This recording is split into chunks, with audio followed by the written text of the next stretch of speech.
Let's switch gears back to sloths. You were so excited to talk sloths. Well, we had that cutie, and I don't remember her name, but she was eating that cucumber.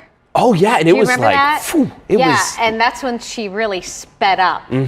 So soon as she saw the cucumbers. Science Center has a really cool exhibit. Taylor Cook, the engagement specialist, joining us live to talk about what families can enjoy on the last day of this exhibit. Hey, Taylor. Hello. Hi, how are you? Doing great. So tell us a little bit about, I know you guys have had this exhibit now for a couple of months, been a huge family favorite. This is the last weekend for it though, right? Yes, the Survival of the Slowest exhibit, the last day is going to be Sunday. Great. So tell us what people can do this weekend as this wraps up. Yeah, so Survival Oh of my the gosh. Slowest features 23 wonderful animals, including our sloths right here. And we also have live shows at 12:15 and 2:15 where people can see some of the animals that we have, and we bring them out and we hang out with them. Taylor, talk a little bit about who that is. And it looks like they might be crunching some carrots. Oh, they love Yes, those. so they are actually eating sweet potatoes right now. Oh. Who is that? That is Sash. It's our younger sloth.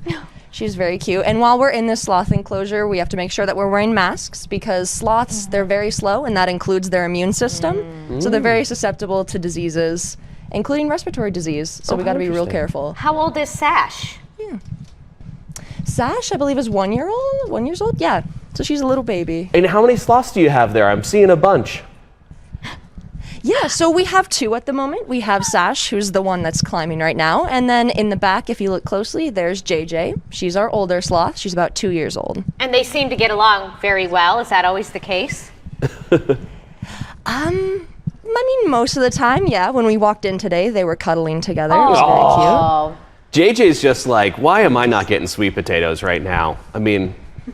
I know. Seeing all those She's other heading sweet over. potatoes. You know what's so funny when you look at them? Look at Hi. her. Hello, Sash. Hello. It's so funny. It almost like, I don't know if this is just the trained eye of how I've seen other exhibits in my life. God. Don't they look like animatronics though? Yes. They don't even look real because the way they move, the way they lumber and everything. What are some of the things that kids, when they see a sloth like this, what are some of the things that they are going to learn about how these animals survive? Yeah, so our whole exhibit is basically centered around slow animals and why being slow sometimes allows them to thrive.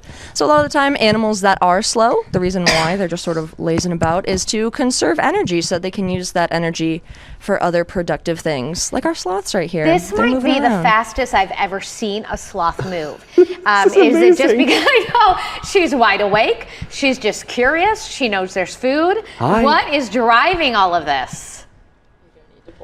Yes, Sash is our sloth that loves attention, absolutely loves the spotlight. No joke, because there's actually a spotlight on her from the camera right now, and she is all about it. I love this. Thank you so much for joining us. And JJ gets into the mix here too. Wow, you could not time this any. Usually, Our photographer is very lucky this morning. When you put a camera in front of these animals' faces to do a live hit like this, usually that's when they like hide in the corner and go to sleep. This is great. So our assignment desk editor, Sade, just messaged and said it was Luna, the sloth, that we got to hold. Oh, yes, that's right. Well, I'm so happy you guys joined us. Again, Survival of the Slowest ends tomorrow. Thanks for joining us, Taylor. We appreciate it. Thank you.